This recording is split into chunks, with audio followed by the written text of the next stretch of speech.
अस्सलाम वालेकुम, welcome back Maryam Khan blogs. कैसे हैं आप सब?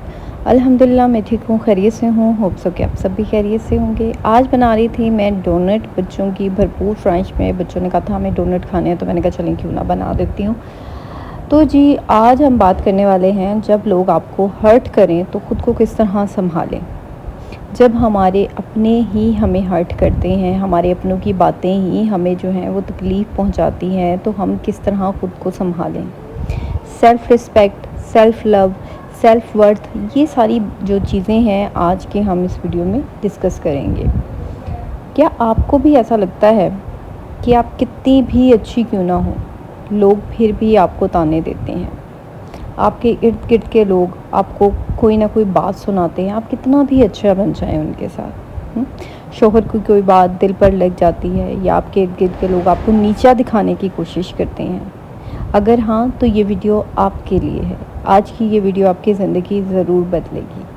आज मैं आपको बताऊंगी कि खुद से मोहब्बत कैसे करें, सेल्फ़ रिस्पेक्ट जो होती है ना, वो कैसे बढ़ाएं, लोगों की बातों को नज़रअंदाज कैसे करना है, और सबसे अहम बात, अपनी ज़हनी सुकून को किस तरह हासिल करना है। जब इर्द गिर्द के लोग हमें ताने देते हैं, हमें बातें सुनाते हैं, हमें हर्ट करते हैं, उनकी बातें हमें हर्ट करती हैं, तो हमें जो तकलीफ़ होती है, जो मेंटली टॉर्चर होता है हमें, जो हम अंदरूनी तौर पर हम हर्ट होते हैं, इस सब चीज़ों को किस तरह हील करना है, किस तरह इन सब चीज़ों को इग्नोर करना है और अपनी ज़िंदगी में आगे बढ़ना है। पूरी दुनिया आपके ख़िलाफ़ बोलती हुई महसूस हो, जब सब आपको लगे कि हर इंसान मेरे ख़िलाफ़ है, तो अपने लिए कैसे खड़े होना है। ये वीडियो सिर्फ बातें नहीं है, बल्कि एक ऐसा कह दें कि एक प्रैक्टिकल टिप है जो आप ही अपनी ज़िंदगी में अप्लाई कर सकती हैं। तो वीडियो को आपने ना लास्ट तक ज़रूर देखना है, क्योंकि सबसे अहम पॉइंट आखिर में ही आने वाला है। और अगर आप ऐसे मज़ीद वीडियोस देखना चाहती हैं ना, तो मेरे चैनल को सब्सक्राइब कर लें। चैनल पे नए हैं तो चैनल को अभी सब्सक्राइब करें, वीडियो को ज़रूर लाइक कर दीजिएगा, क्योंकि इस वीडियो का लाइक टारगेट सिर्फ़ और सिर्फ 500 है। तो जल्दी से वीडियो को लाइक करके इसको 500 इसका मतलब कर दें, ठीक है। तो चलें, सबसे पहले तो ये समझना बहुत ज़रूरत है कि जब कोई हमें कुछ कहता है तो हमें तकलीफ़ क्यों होती है। हालांकि हमें पता होता है उस इंसान की नेचर का कि ये इंसान ऐसा ही है, इसने ऐसे ही बोला है, फिर भी जब ये इंसान हमें कुछ कहता है तो हमें तकलीफ़ क्यों होती है। असल बात ये है कि जब अल्फाज नहीं, बल्कि इन अल्फाजों के अंदर जो मायने छुपे होते हैं ना, उससे हमें बहुत तकलीफ़ होती है। जब कोई ताना देता है ना, तो हमारा जहन इसे अपनी कमज़ोरी या अपनी नाकामी से जोड़ देता है। जैसे अगर हमारे शौहर ने हमें कोई ताना दे दिया कि तुम तो ऐसी हो, तुम तो वैसी हो, मतलब अगर आपका वेट गेन हो गया और आपको कह दिया है तुम तो मोटी हो, तो हमारा जो माइंड होता है ना, वो हमारी कमज़ोरी और हमारी नाकामी से जाकर जोड़ देता है, क्योंकि मोटापे को हमने अपनी कमज़ोरी बना लिया है। हमने कह दिया भाई मोटापा हमारी कमज़ोरी है। अगर हमारे शौहर ये कह देते हैं हमें कि तुम्हारा तो रंग बहुत काला है, तुम तो खूबसूरत नहीं हो, क्योंकि इंसान, एक बात बताऊं, ताना हमेशा उसी चीज़ पे दिया जाता है जो हमारी वीकनेस होती है। और पता होता है, शौहर को ये बात पता होती है कि मैं इस जगह चोट मारूंगा तो इसे तकलीफ़ होगी। सोचें, अगर कोई अजनबी सड़क पर आपको कुछ कह देता है तो आपको फ़र्क नहीं पड़ता। अब जैसे आप शॉपिंग करने गई हैं, वहाँ पे किसी औरत ने आपको कह दिया है कि तुम्हारा कितना वेट गेन हो गया है, कितनी मोटी हो गई, आपको फ़र्क नहीं पड़ेगा। क्यों फ़र्क नहीं पड़ेगा? क्योंकि वो एक अजनबी है, आपको उसके कहने ना कहने से आपको फ़र्क नहीं पड़ेगा। लेकिन जब आपके कोई करीबी, आपके शौहर, आपके कोई भी करीबी कुछ कह देते हैं तो आपका दिल दुखता है। क्यों? क्योंकि हम लोगों ने इन लोगों से इतनी ज़्यादा एक्सपेक्टेशंस लगाई होती हैं कि यार ये हमें कुछ बुरा कह ही नहीं सकते, हमें इसलिए तकलीफ़ होती है। अब हम किसी अजनबी से तो एक्सपेक्टेशंस नहीं लगा सकते ना, हम तो नहीं किसी अजनबी से कह सकते कि भाई मुझे उम्मीद है कि तुम मुझे कुछ नहीं कहोगे। हालांकि हमें अपनों से एक्सपेक्टेशंस इतनी होती हैं, हमने इतनी उम्मीदें लगाई होती हैं। हालांकि मज़े की बात यह है कि हमें उनकी नेचर का पता होता है ना, हम फिर भी उनसे उम्मीदें लगा लेते हैं, क्योंकि हम उनके लिए इतना कुछ अच्छा कर रहे होते हैं। हमें ये लगता है कि हम इतना अच्छा कर रहे हैं, बदले में हमें अच्छा ही मिलना है। अब जैसे अगर आप एक ससुराल में है, ससुराल में आप बहुत ज़्यादा अपने ससुराल वालों का ख़्याल रखती हैं, अपनी नंद का, अपने सबका बहुत ज़्यादा ख़्याल रखती हैं, बहुत स्वीट हैं, सबसे अच्छे तरीके से मिलती है। लेकिन जहाँ पे आपको इम्पोर्टेंस देने का वक्त आता है, वहाँ पे आपके ससुराल वाले आपसे हाथ खींच लेते हैं, आपको कोई इम्पोर्टेंस नहीं देते, कहीं नहीं पूछते। आप हर्ट होती हैं। आप क्यों हर्ट होती हैं? क्योंकि आपने उनके लिए इतना कुछ किया होता है, आपको उम्मीद होती है कि यार मैंने इतना इनके लिए किया है, मुझे पता है कि ये मुझे इज़्ज़त देंगे, रिस्पेक्ट देंगे, लेकिन वो वहीं पे आपको इज़्ज़त रिस्पेक्ट नहीं देते। तो आपकी तवक्कुआत बहुत होती है, जब वो आपकी तवक्कुआत पर पूरे नहीं उतरते, आपके एक्सपेक्टेशंस पे पूरे नहीं उतरते, तो आपको हर्ट होती है। जो लोग आपको ताने देते हैं ना, इनकी बातें दरअसल आपके बारे में नहीं है, बल्कि इनकी अपनी सोच होती है, इनके अंदर की इनसिक्योरिटी होती है, इनके अंदर का जो एहसास कमतरी होती है ना, वो ज़ुबान पे आ रही होती है। इनके अंदर कहीं ना कहीं ये चीज़ें छुपी होती हैं। वो ये चीज़ जो है ना, फिर वो लोगों देख जो आपकी, आप फर्ज करें, चले मैं मानती हूँ कि भाई मेरे हस्बैंड कौन सा मोटे हैं, मैं मोटी हूँ, वो मुझे फिर क्यों ताना देते हैं? क्यों? क्योंकि उनके अंदर कहीं ना कहीं एक एहसास कमतरी छुपी हुई है। ये चीज़ उन्हें ये चीज़ होती है, वो बड़ा इस चीज़ को लेकर ना बहुत ज़्यादा वो है, थोड़ा सा ना उनके अंदर, इसलिए वो इस चीज़ को देते हैं दाना। उनको कोई आपके अंदर कोई ना कोई चीज़ ढूंढते हैं वो, कि मैं कोई ऐसी चीज़ ढूंढूं जिस पे मैं इस औरत को ताना दे सकूं। इनकी अपनी सोच होती है, इनकी अपनी तरबियत होती है, इनके अंदर की कमी का जो है ना, ये अक्स होती है। एक खुश और मुतमईन इंसान कभी भी दूसरे को नीचा नहीं दिखाता, ये बात याद रखें। ये जो लोग ससुराल में अक्सर आप कहते हैं ना कि हमें नीचा दिखाते हैं, मेरे ससुराल वाले मुझे पूछते नहीं है, वो इसलिए नीचा दिखाते हैं क्योंकि इन पास्ट वो लोग भी इस चीज़ से गुजर चुके होते हैं, उनको भी नीचा दिखाया जा चुका होता है, उनको भी इग्नोर किया जा चुका होता है। तो फिर वो क्या करते हैं, वो आपको फिर नीचा दिखा के वो अपनी कमी पूरी कर रहे होते हैं। उनको ये लगता है क्या, और फिर मज़े की बात ये है कि जब वो आपको नीचा, मतलब आपको अहमियत नहीं देते या वो कोशिश करते हैं, तो आप हर्ट होती है, तो उनको इस चीज़ में खुशी मिलती है कि देखो यार, हम इसको हर्ट कर रहे हैं और ये हर्ट हो रही है। जो लोग ताने देते हैं ना, वो हमेशा अंदर से गैर मुतमईन होते हैं। मैं आपको बताऊं, हमेशा वो अंदर से कहीं ना कहीं उनके अंदर ना एक कांटा चुभता रहता है, और वो ताना देकर ना, वो आपको तकलीफ़ देकर वो खुशी महसूस करते हैं। एक बात अपने जहन में बिठा लें कि आपकी जो सेल्फ़ रिस्पेक्ट है ना, दूसरों के सर्टिफिकेट की मोहताज नहीं है। आपकी जो इज़्ज़त है, इज़्ज़त नफ्स है, वो दूसरों के सर्टिफिकेट की मोहताज नहीं है। दूसरे नहीं कहेंगे कि हाँ भाई तुम इज़्ज़तदार हो तो इसलिए तुम, मतलब दूसरे अगर ससुराल में आपके ससुराल वाले आपको रिस्पेक्ट नहीं देते, तो इट्स डजंट मीन कि आप रिस्पेक्ट के काबिल नहीं हैं। ये आपने अपना एक पर्सपेक्टिव बना लिया कि यार ये लोग मुझे रिस्पेक्ट नहीं देते, तो इट्स मीन मैं रिस्पेक्ट के काबिल नहीं हूँ। ये आपने अपने माइंड में बना लिया, उन्होंने बिठा दिया है, हाँ तुम हम नहीं देते तो उसका मतलब है दुनिया में तुम हो ही नहीं, कोई भी नहीं तुम्हें देगा रिस्पेक्ट। सबसे जो बात है ना, सबसे एक औरत के लिए जो शादी के बाद जो ससुराल वाले ताने होते हैं, वो मुझे बड़े ऐसे मैसेजेस आते हैं कि आप ही ससुराल के तानों को बर्दाश्त करना बड़ा मुश्किल होता है। ऐसा ही है ना, बहुत सी ख़वातीन ये सवाल पूछती हैं कि सास के तानों का जवाब कैसे दें, नंदों की बातों को कैसे इग्नोर करें, शौहर के तानों को किस तरह जो है नज़रअंदाज करें। तो एक बात याद रखें, जब कोई आपको ताना देना, ज़रूरी नहीं होता कि आपने हर ताने का जवाब देना है, हर बार जवाब देना, हर बार सफाई देना, ये ज़रूरी नहीं है। बाज़ औक़ात जो आपकी खामोशी होती है ना, सबसे मज़बूत जवाब होती है। और जो औरतें हर बात पे हर बात का जवाब देती हैं, हर ताने का जवाब देती हैं, बेसिकली वो लोग जो हैं वो आपकी इस बहस से फ़ायदा उठा रहे होते हैं, वो खुश हो रहे होते हैं। क्योंकि कुछ लोग होते हैं ना, उनको आदत पड़ जाती है आपकी बहस की, आपके बहस की आदत पड़ जाती है। मैं आपको बताऊँ, कुछ लोगों को तो वो पता क्या करते हैं, वो फिर जान से कोई ना कोई बात ऐसी करते रहते हैं ताकि आप बहस करें, आप गुस्सा करें, फिर उनको खुशी मिलती है, बड़ा रिलैक्स फील करते हैं। देखा मैं ये बात की, कितना बहस कर रही है, देखा कैसे गुस्सा कर रही है।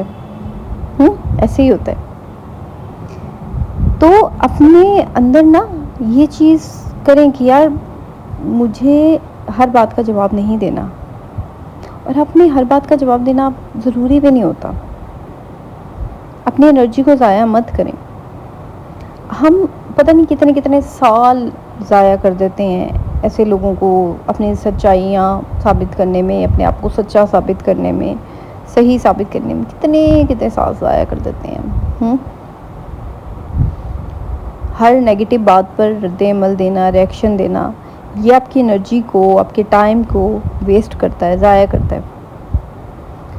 सोचिए क्या ये बात, मतलब ये जो इस वक्त आपको इस टाइम ये जो ताना दे रही हैं, आपकी सास कुछ कह रही हैं, शौहर कुछ कह रहे हैं, अब एक बात सोचें आप कि अगले 6 हफ्तों में, अगले 2 महीनों में ये बात कोई अहम होगी?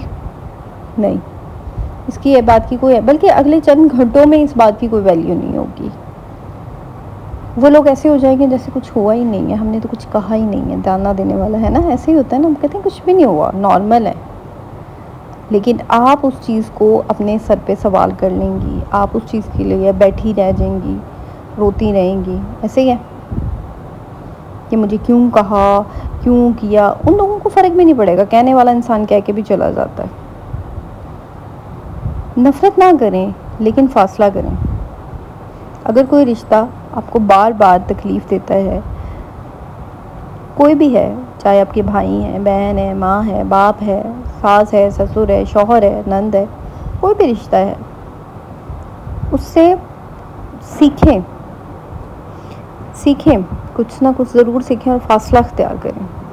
नफ़रत नहीं करें, आप इनसे नफ़रत ना करें, क्योंकि नफ़रत करने में आपकी अपनी एनर्जी ज़ाया होगी, आपका अपना टाइम वेस्ट होगा, कोई फ़ायदा नहीं है। ऐसे लोगों को फ़र्क नहीं पड़ता आप जितनी मर्ज़ी इन लोगों से नफ़रत करें, क्योंकि ये लोगों से बहुत लोग नफ़रत करते हैं, पता नहीं आप अकेले नहीं, पता नहीं कितने के लोग इनसे नफ़रत कर रहे होंगे।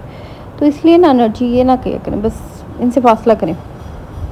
अपने आप को हमेशा याद दिलाते रहें कि जब कोई ताना दे ना, तो अपने दिल में दोहराएं, ये इनकी सोच है, ये मेरी हकीकत नहीं है, ये इस इंसान की सोच है।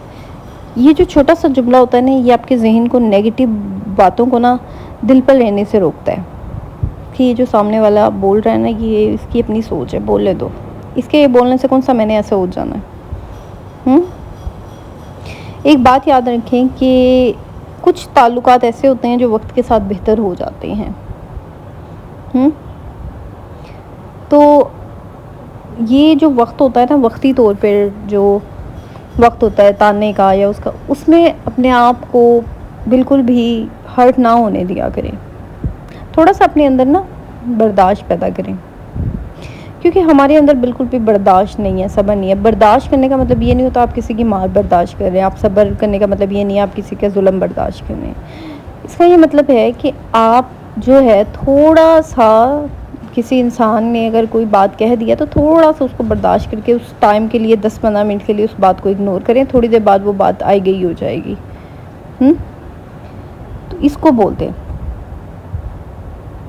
अक्सर ये होता है ना कि सबसे ज़्यादा हमें जो हमारे दिल पे बात लगती है ना, वो शौहर की बात लगती है। ये सबसे ज़्यादा तकलीफ़ तो चीज़ होती है, क्योंकि जिस इंसान से आप सबसे ज़्यादा मोहब्बत करते हैं, ज़ाहिरी बात है जिस इंसान के साथ आप पूरी ज़िंदगी गुजारते हैं, आपको सबसे ज़्यादा तवक्को उससे से होती है, और अगर आपको वही इंसान तकलीफ़ देता है तो आप बहुत हर्ट होती हैं।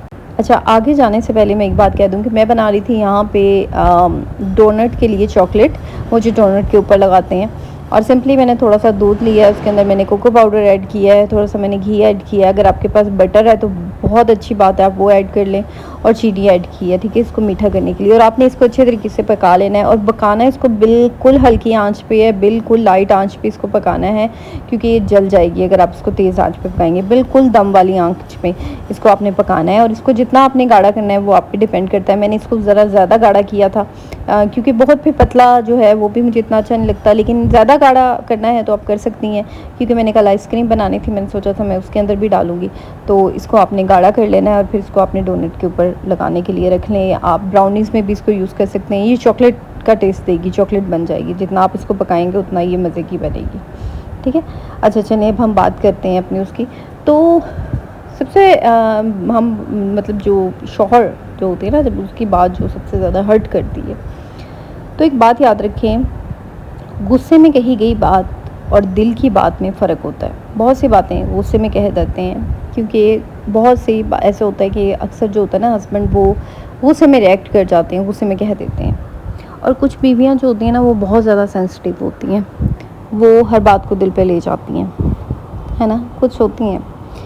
तो समटाइम ऐसा होता है कुछ जो मर्द होते हैं ना, उनको अपनी वाइफ को इस सिचुएशन में देखना, गुस्से में, चिड़चिड़ेपन में, स्ट्रेस में देखकर वो सेटिस्फाई होते हैं, उनको सुकून मिलता है, तो वो जान जान के बीवी को जो है वो करते हैं। तो समटाइम ऐसा होता है कि मतलब अक्सर जब हस्बैंड हमें कोई ताना देता है कुछ है, तो आगे से आप रिएक्ट करती हैं, क्योंकि शायद आप सास के सामने चुप कर जाएं, नंद के सामने चुप कर जाएं, लेकिन आप हस्बैंड के सामने चुप नहीं करती हैं। आप बाकायदा हस्बैंड के सामने फुल ऑन रिएक्ट करती हैं, तो बहस करती हैं। तो एक बात याद रखें कि जो हस्बैंड होते हैं ना, मर्द जो होता है, कहते हैं ना कि इस दुनिया में सबसे वो रिश्ता जो है ना, वो खून का रिश्ता, मियाँ के साथ हमारा खून का रिश्ता नहीं होता। मियाँ के साथ हमारा एक जो अल्लाह ताला ने रिश्ता बनाया है, वो एक अलग किस्म का रिश्ता होता है। तो आप उनसे खूनी रिश्तों की वाली तवक्को मत रखें कि जिस तरह मैं अपने भाई को या अब्बू को कुछ कह देती हूँ ना, तो मेरे हस्बैंड भी मुझे कुछ नहीं कहेंगे। नहीं, मर्द लिहाज नहीं करता, बाप भाई फिर भी लिहाज कर लेते कि हमारी बेटी है, मर्द नहीं लिहाज करता, ये बात भी याद रखें। तो अपने हस्बैंड से तो पहली बात, बहुत ज़्यादा उम्मीदें मत लगाएं, बहुत ज़्यादा तवक्कुआत लगाने की आपको बिल्कुल बिल्कुल भी ज़रूरत नहीं है कि हाँ आपने अपने हस्बैंड से तवक्कुआत लगाई हुई है, अभी मेरे पता भी है यार कि अगले बंदे की नेचर कैसी है, तो जस्ट इग्नोर करें।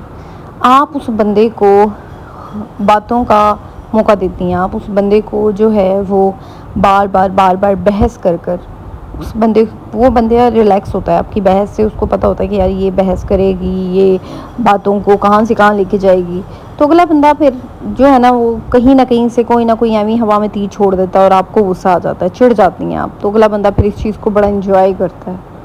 ठीक है, तो इंजॉय करता है। एक बात याद रखें कि अपनी खुदी को किसी के रवैये के साथ ना बांधें। आपकी कदर आपके शौहर के मूड से तय नहीं होती कि मेरे शौहर का मूड आज ऑफ है तो इसमें कि मेरी तो कोई वैल्यू नहीं है। अच्छा, बहुत सी औरतें जो होती हैं अपनी वैल्यू को अपने शौहर के साथ बांध लेती हैं। आपकी अपनी वैल्यू, आपने अपनी वैल्यू खुद बनानी है। आपके शौहर जो है ना, मेरी एक बात याद रखें कि वो उनका अपने घर वालों के साथ जो रवैया है, ये घर वाले आपके शौहर को बहुत अच्छी तरीके से बहुत पहले से जानते हैं। अक्सर ऐसा होता है ना, अक्सर आपने सुना होगा कुछ फैमिलीज़ वाले कहते हैं कि इसकी बीवी अच्छी है, ये मियाँ नहीं अच्छा। यानी बीवी अच्छी इसलिए है क्योंकि बीवी ने अपनी कदर, बीवी ने अपनी वैल्यू खुद बनाई हुई है। अब अगर वो बीवी ये लोग बैठ के रहती भी मेरे शौहर के मूड पे ही मेरी वो है, मेरे शौहर तो अगर ये हैं तो तभी मेरी इज़्ज़त और कदर होगी, नहीं। आपने अपनी वैल्यू, अपनी इज़्ज़त कदर खुद बनानी है। आपके शौहर का मूड ऑफ है तो आपका भी मूड ऑफ है। तो अक्सर कहा जाता है कि भाई ये तो दोनों मियाँ बीवी ऐसे ही हैं। क्यों? क्योंकि वो दोनों मियाँ बीवी एक जैसे होते हैं। वो बीवी उसकी एक हरकत करती है कि अगर उसके शौहर का मूड ऑफ होता है तो वो भी उनसे मूड ऑफ कर लेती है। उसके शौहर किसी से मिलना जुलना, मतलब घर में कोई आता है सलाम नहीं करते, तो वो भी नहीं करती कि मेरे शौहर ने भी नहीं किया सलाम। तो देखें, वो आपके शौहर का पे डिपेंड करता है। लेकिन आपको एक छोटी सी एग्जांपल है, अगर कोई घर में कोई आ गया, आपके शौहर ने सलाम नहीं किया, अभी मेरे तो मियाँ ने सलाम नहीं किया तो मैंने भी नहीं करना। तो ये चीज़ एक मतलब अपने अखलाक आपने अपना खुद बनाना है। ये छोटी छोटी बातें होती हैं जो आपने अपनी खुद देखनी होती है। अपने शौहर के पीछे लग के ना, बहुत सी जो बीवियां हैं ना, बहुत सी औरतें जो हैं बड़ा अपने आप को कर लेती हैं, हालांकि वो होती अच्छी है नेचर की, लेकिन उन्होंने अपने शौहर से जो है वो जोड़ लेती हैं अपनी इज़्ज़त और वो। ठीक है, अगर भैया बार बार आपका तकलीफ़ देता है, बेइज्जती करने वाला है, तो ये सिर्फ गुस्सा नहीं है। मतलब समटाइम ऐसा होता है कि कुछ मर्द जो होते हैं वो बेदाग गुस्सा करते हैं, तो औरत जो है वो बहुत ज़्यादा बर्दाश्त करती है। तो समटाइम ये होता है कि बात पानी जब सर से ऊपर चला जाता है, तो मैं ये कहती हूँ कि यार शुरू में ही थोड़ा सा हल्का फुल्का सा बोल के करवा दो, बात को उस तक लेके ही मत जाओ, इग्नोर कर, शुरू में इग्नोर करना शुरू कर दो, शुरू में ही बस मतलब सुनी अनसुनी करना शुरू कर दें, अपने काम से काम रखें। तो आप जब उनकी बातों को अपने दिल पर लेंगी, हर्ट होंगी, तकलीफ़ होगी, तो उससे उनके सर पे तो कुछ नहीं होगा ना। वो तो अपनी लाइफ गुजार रहे हैं, हंसी खुशी जी रहे हैं, आ जा रहे हैं, उनकी तो ज़िंदगी में कुछ भी नहीं होगा। मसला होगा आपको। मोहब्बत में भी इज़्ज़त नफ्स ज़रूरी होती है, बात याद रखें। एक जो हेल्दी रिश्ता होता है ना, जहाँ दोनों एक दूसरे की इज़्ज़त करें, ना कि जहाँ एक शख्स हमेशा जो है वो खामोश रहकर बर्दाश्त करे और दूसरा जो वो करे। तो एक हेल्दी रिश्ते में ज़रूरी होती है सेल्फ़ रिस्पेक्ट भी बड़ी ज़रूरी होती है। और जो औरतें बहुत ज़्यादा अपने हस्बैंड के पीछे भागती हैं और अपनी सेल्फ़ रिस्पेक्ट को बिल्कुल जो है वो ख़त्म कर लेती हैं, जिनको बिल्कुल एहसास नहीं होता अपने उसका सेल्फ़ रिस्पेक्ट का, उन औरतों की कोई भी इज़्ज़त नहीं होती। शौहर उनसे दूर ही भागते हैं, ये बात भी याद रखें ना। अब सबसे जो अहम पार्ट है, जो सबसे अहम हिस्सा है, वो है हमारा खुद से मोहब्बत करना, सेल्फ़ लव। कि बहुत से लोग समझते हैं कि सेल्फ़ लव का मतलब होता है कि आप खुद गर्ज़ हो जाएं, लेकिन हकीकत में सेल्फ़ लव का मतलब जो होता है ना, वो अपने आप को इतनी ही इज़्ज़त और नरमी देना है जितनी आप दूसरों को देते हैं। जितना आप दूसरों को जो है वो करते हैं, रिस्पेक्ट देते हैं, दूसरों को बहुत ज़्यादा वो कर रहे होते हैं, इतना ही आपको अपने आप को इज़्ज़त देना होता है। सेल्फ़ लव का मतलब ये नहीं होता कि आप सेल्फ़िश हो जाएं, आप बहुत ज़्यादा जो है वो लोगों को इग्नोर करना, बिल्कुल सेल्फ़िश, खुद गर्ज़ हो जाएं, नहीं। एक बात याद रखें, अपने आप से भी हम लोग बात करते हैं ना, हम लोग सम टाइम अपने लिए ही बहुत ज़्यादा हार्श वर्ड यूज़ कर लेते हैं, ऐसा ही है ना? तुम तो ऐसी हो, तुम नहीं कुछ कर सकती। अक्सर खाना बनाते हुए आपके ज़हन में आता है ना कि यार मैं नहीं कुछ कर सकती लाइफ में, नहीं मैं तो हमेशा ऐसी ही रहूँगी। अपने आप से कभी पॉजिटिव बात भी किया करें, अपने आप से कभी प्यार मोहब्बत से भी बात किया करें। जो अल्फ़ाज़ आप अपनी किसी दोस्त को तसल्ली देने के लिए इस्तेमाल करती हैं, वही अल्फ़ाज़ ख़ुद के लिए भी इस्तेमाल किया करें। अब अगर मैं आप लोगों को यहाँ पे बहुत ज़्यादा मोटिवेट कर रही हूँ, बहुत ज़्यादा आपको तसल्ली दे रही हूँ, लेकिन मैं ख़ुद अपने लिए जो है बहुत ज़्यादा हार्श वर्ड यूज़ कर रही हूँ और मैं अपने आप को डेली लाइफ में बहुत कोस रही हूँ, मरियम नहीं तुम तो ऐसी हो, मरियम नहीं तुम ये नहीं कर सकती, मरियम तुम वो नहीं कर, तो यार मेरा फ़ायदा, आप एक तरफ तो मैं आप लोगों के साथ बहुत ज़्यादा कर रही हूँ, लेकिन अपने लिए मैं कुछ नहीं कर रही। नो, अपने इंसान, एक बात मैं आपको बता दूं कि हम जब अपने अंदर की ख़ामियों को कबूल कर लेते हैं ना, अपनी गलतियों को से सीखना शुरू कर देते हैं, तो हमारी ज़िंदगी, आधी से ज़्यादा ज़िंदगी हमारी सुकून में आ जाती है। मसला ये है कि हम अपने अंदर की ख़ामियों को कबूल नहीं करते। देखिए, कोई भी इंसान मुकम्मल नहीं होता, परफेक्ट नहीं होता, हर किसी में कोई ना कोई कमी होती है। अब मैं हूँ, मैं एक हूँ, मैं तो बहुत परफेक्ट हूँ? नो, मुझ में भी बहुत सी कमियां होंगी, शायद मैं भी बहुत जगह पे गलत होंगी, लेकिन अगर मैं उस चीज़ को कबूल कर लेती हूँ, क्योंकि मैं बहुत ज़्यादा सेंसिटिव हूँ, मैं बहुत ज़्यादा बात को दिल पर ले लेती हूँ, बहुत ज़्यादा जल्दबाजी में मैं जज कर लेती हूँ किसी इंसान को। अब ये चीज़ मैंने कबूल कर ली, हाँ भाई मैं ऐसे कर लेती हूँ, तो अब मतलब ये कि आधी से ज़्यादा लाइफ मेरी पुरसुकून होगी, क्योंकि मुझे पता है कि मैं बहुत जल्दबाज़ हूँ। तो हमें, अगर जब हम अपनी गलतियों को तस्लीम कर लेते हैं, उनसे सीखना शुरू कर देते हैं, यानी अपने आप को कोसने की बजाय, तो काफ़ी हद तक हमारी लाइफ सुकून में आ जाती है। अपने लिए वक्त निकालना ज़रूरी होता है। रोज़ाना कुछ वक्त सिर्फ अपने लिए रखें, चाहे फिर आप वो बुक पढ़ना हो, चाय पीना हो, कोई वॉक करनी हो, तो अपने लिए रखें। अपनी कामयाबियों को हमेशा याद रखें। हम क्या करते हैं, हम लाइफ में कभी ना कभी कुछ ना कुछ तो अच्छा किया होगा ना, कभी बहुत अच्छी बिरयानी बनी होगी, ये भी आपकी एक सक्सेस है, बहुत एक कामयाबी है। तो आपके बच्चे ने, आपने उसको पढ़ाया और उसने पोजीशन हासिल की होगी, तो ये भी आपके लिए एक कामयाबी है, ठीक है। तो ये जो आपकी छोटी छोटी कामयाबियाँ होती हैं ना, इनको हम भूल जाते हैं। हम लोग क्या करते हैं, हम सिर्फ अपनी वीकनेस पे बातें कर रहे होते हैं, उस पर तवज्जो देते हैं, सिर्फ कमज़ोरियों पर तवज्जो देते हैं। रोज़ाना रात को सोने से पहले ये सोचा करें कि आज मैंने क्या अच्छा किया, अच्छा खाना बनाया, आज मैंने डीप क्लीनिंग की थी, बहुत अच्छा लग रहा था किचन, आज मैंने कैबिनेट साफ़ की थी, कैबिनेट बहुत अच्छी लग रही थी। ये सब चीज़ें भी आपने की हैं, किसी ने आसमान से उतर के किसी ने नहीं की। इसका क्रेडिट भी आपको जाता है और आपको इसका क्रेडिट लेना है। ये मत कहें ये तो सारा ही करते हैं, भाई सारे करते हैं, लेकिन आप तो अपना काम खुद करती हैं ना। मैं हूँ, मैं अपने घर की सफाई करती हूँ, अपना किचन साफ़ करती हूँ, तो मैं बहुत खुश होती हूँ कि बहुत नीट क्लीन हो गया, बहुत अच्छा लग रहा है। ये मैंने किया, किसी ने नहीं किया। आई नो सब करते हैं, लेकिन मुझे अपने करने पे फ़ख्र है, प्राउड करती हूँ कि हाँ भाई मैं बहुत करती हूँ, नीट क्लीन रखती हूँ। मैंने किया ना, तो मैं नहीं करूँगी तो और कौन करेगा। मैं जब अपने आप को अप्रिशिएट नहीं करूँगी, शाबाशी नहीं दूँगी, तो और कौन देगा। मैं क्यों दूसरों की तरफ देखूँ। सेल्फ़ रिस्पेक्ट जो होती है ना, सेल्फ़ वर्थ, अपनी सेल्फ़ वर्थ को किस तरह बढ़ाना है। सेल्फ़ वर्थ का मतलब क्या होता है, अपनी कदर को पहचानना, ये जानना कि आपकी इज़्ज़त और अहमियत किसी की मंजूरी की मोहताज नहीं है। वही बात जो मैंने आपसे कही थी कि हम लोग समझते हैं कि हमारी इज़्ज़त, हमारे शौहर, हमारे एक सोसाइटी में एक बड़ा वो सेट है कि ससुराल में मायके की वजह से इज़्ज़त होती है। ये हमने खुद सेट किया हुआ है, क्योंकि हमने अपने मायके को इतना हावी किया हुआ होता है, अपने ससुराल के ऊपर इतना हमने बढ़ा चढ़ा के अपने मायके को किया होता है कि हमने अपनी टोटल अपनी पहचान पीछे हमने अपने आप को पीछे रख के अपने मायके को आगे रखा होता है, तो ज़ाहिरी बात है। इसी तरह जब हमने शौहर को बहुत ज़्यादा किया होता है तो हमने अपने शौहर को आगे किया होता है। हमें लगता है शौहर के अलावा हमारी कोई कदर नहीं है, कोई पहचान नहीं है, कोई अहमियत नहीं है। ऐसा ही है। हम ना नहीं कह सकते, हम खुश करने के लिए किसी को ना नहीं कह सकते, हम बाउंड्रीज नहीं सेट कर सकते कि यार लोगों को बुरा लगेगा अगर हमने उनसे लातौलगी की या हम थोड़ा सा उनसे दूर हुए। तो ऐसा ही है। जो लोग आपको मुसलसल नीचा दिखाते हैं उनसे दूर रहें, उनसे फासले पे रहें। अपने आप को पॉजिटिव अल्फाजों में याद रखा करें रोज़ाना। आप इज़्ज़त हैं, आप इज़्ज़तदार हैं, आप काबिल हैं, मोहब्बत के काबिल हैं। अपने आप पे यकीन रखें। आपकी कदर आपके काम, खूबसूरती या रिश्तों से नहीं है, बल्कि आपके अपने वजूद से है। ये बात भी याद रखें। आपका वजूद बहुत अहम है। जो इंसान खुद की इज़्ज़त करना सीख लेता है ना, इसे कोई दूसरा आसानी से नीचा नहीं दिखा सकता। ये बात याद रखें। क्योंकि जब आप अपनी इज़्ज़त नहीं करते तो लोग आपको नीचा दिखाने में कसर नहीं छोड़ते। ये बात याद रखें। क्योंकि जो इंसान अपनी इज़्ज़त नहीं करता ना, उसे लगता है कि यार मैं तो अच्छी नहीं हूँ, मैं तो ठीक नहीं हूँ, तो फिर वो लोगों की बातों को बड़ी आसानी से सुनता रहता है चुप करके। क्योंकि अगला इंसान कहता है देखा मैं इनसे कितनी बातें सुनाई हैं, कैसे चुप करके सुन रहे थे।